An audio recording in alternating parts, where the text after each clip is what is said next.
tattoos on camp victims were IBM human identification numbers, which fed into the computers. IBM had used similar punch card systems as early as 1928 in a Jamaican race mixing study. The first real computers were literally invented by a eugenicist for eugenics. UN chieftain and unrepentant eugenicist Julian Huxley argued that since the leaders of eugenics had founded the environmental and conservation movements, that they should be used as vehicles in the formation of a world government.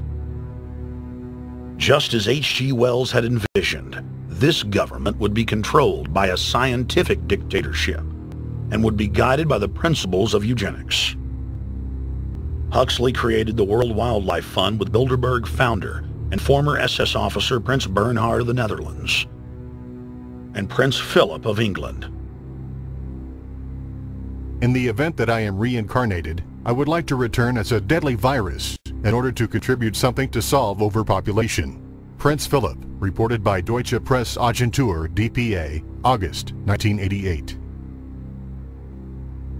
Aldous Huxley, author of Brave New World and brother of Julian Huxley, gave a speech at Berkeley in 1962, shortly before his death.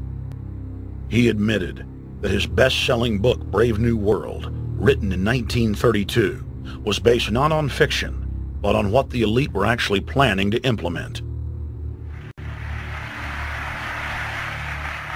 And here I would like briefly to compare the parable of Brave New World with another parable which was put forth more recently in George Orwell's book 1984.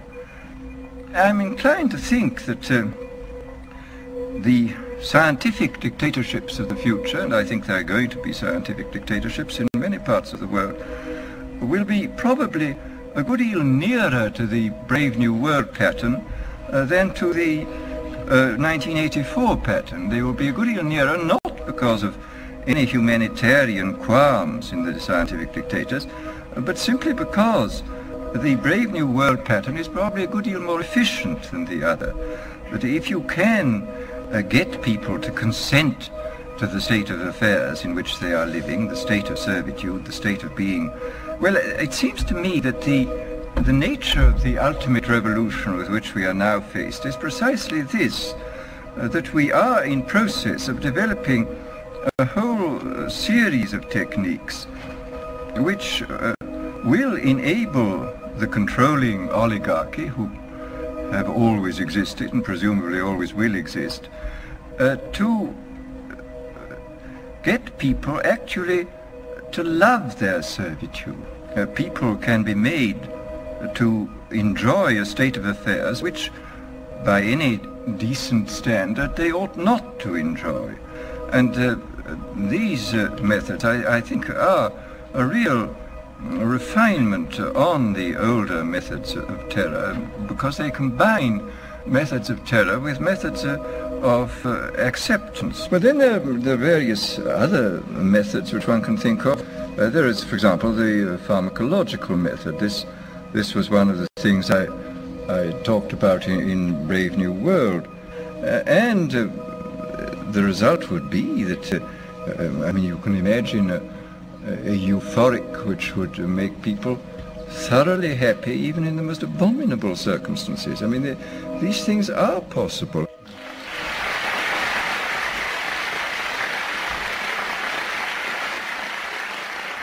The elite have left a massive wave of destruction behind them as they cold-bloodedly experiment on civilian populations as if we are lab rats.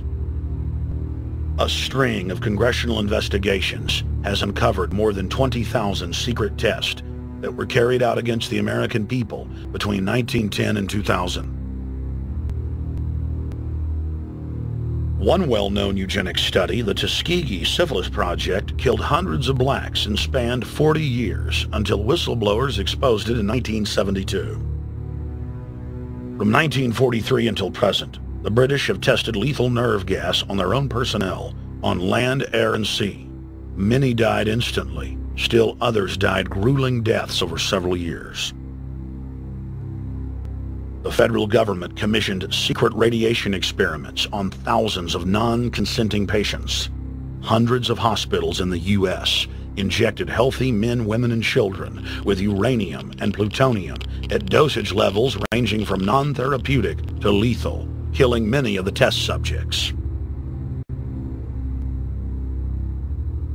Pregnant wives of GIs were given vitamins by base doctors that actually consisted of highly radioactive uranium-239 and plutonium-241, resulting in violent miscarriages and the death of the mothers.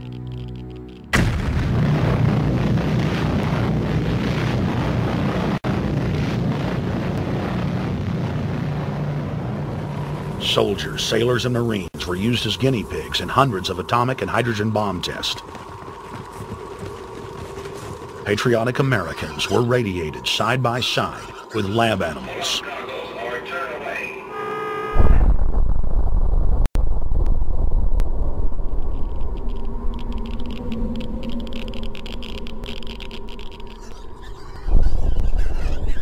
Pilots were forced to repeatedly fly through mushroom clouds of DNA-destroying radiation.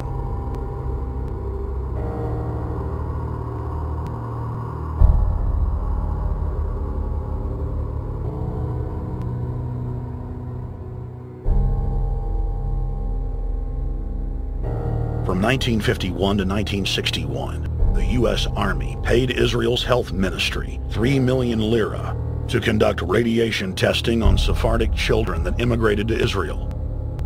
The government-run public schools would tell the children that they were going to get a medical checkup and that they were receiving an X-ray.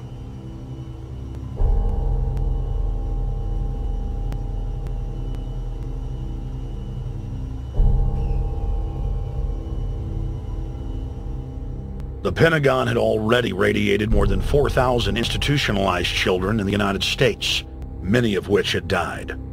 More than 110,000 of the darker-skinned Jews were given 35,000 times the maximum dose of X-rays to the head repeatedly.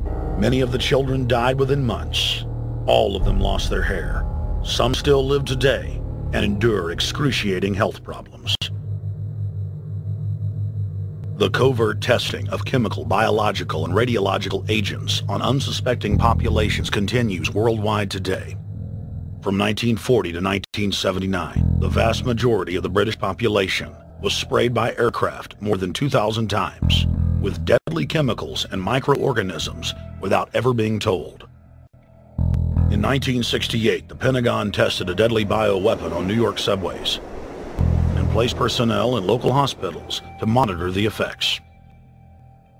Aggressive sterilization of men and women continued in many states until the mid-1980s. The United States and England are currently testing pesticides and highly toxic experimental drugs on tens of thousands of healthy foster children, many of which die as a result of the experiments. Prisons across the nation have forced inmates to participate in grisly experiments, ranging from pesticide studies to having tablets of dioxin sewn into their backs. Gradually, by selective breeding, the congenital differences between rulers and ruled will increase until they become almost different species. A revolt of the plebs would become as unthinkable as an organized insurrection of sheep against the practice of eating mutton. Bertrand Russell. H.G. Wells, Aldous Huxley, Bertrand Russell, and hundreds of other eugenicists constantly bragged about how the establishment believed themselves to be a separate, more advanced species than the common man. Top eugenicists were bold enough to admit that their real goal was not improving the heredity of the commoner, but to further dumb them down so that they could be more manageable. Nobel Prize winner Russell wrote at length about how vaccinations filled with mercury and other brain-damaging compounds would induce partial chemical lobotomies and develop a servile zombie population. Diet, injections, and injunctions will combine from a very early age to produce the sort of character and the sort of beliefs that the authorities consider desirable, and any serious criticism of the powers that be will become psychologically impossible. Bertrand Russell. Over 100 years ago, eugenicist social planners said that they'd use mind-altering drugs to control the population. By 2007, more than 20% of the U.S. population were on some type of prescription antidepressant.